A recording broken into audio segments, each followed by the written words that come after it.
भारतीय संघाने काल न्यूझीलंड विरुद्ध दणदणीत विजय मिळवून 12 वर्षांनंतर चॅम्पियन्स ट्रॉफीवर आपले नाव कोरले।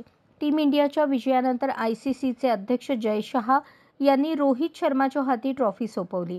पण टीम इंडियाच्या विजयानंतर आपला शेजारी पाकिस्तानमध्ये मात्र शुकशुकाट पाहायला मिळाला। न्यूझीलंडच्या विजयाची प्रतीक्षा करणाऱ्या पाकिस्तानच्या हाती निराशा आली। त्यानंतर पाकिस्तानचा माजी गोलंदाज शोएब अख्तर याची जळफळाट झाली। टीम इंडियाने आयसीसी चॅम्पियन्स ट्रॉफी जिंकली, पण आश्चर्याची गोष्ट म्हणजे पोस्ट मॅच प्रेझेंटेशनला पाकिस्तानचे कोणतेही अधिकारी दिसले नाहीत, असे शोएब अख्तर म्हणाला। पाकिस्तानने आयसीसी चॅम्पियन्स ट्रॉफीचे आयोजन केले होते। पाकिस्तान यजमान असून देखील एकही अधिकारी तिथे उपस्थित नव्हता।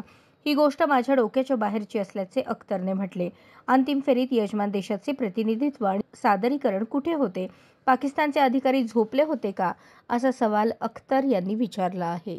अशाच नवनवीन अपडेटसाठी जनता राज्य न्यूज चॅनलला सबस्क्राईब करा, लाईक करा आणि शेअर करायला विसरू नका।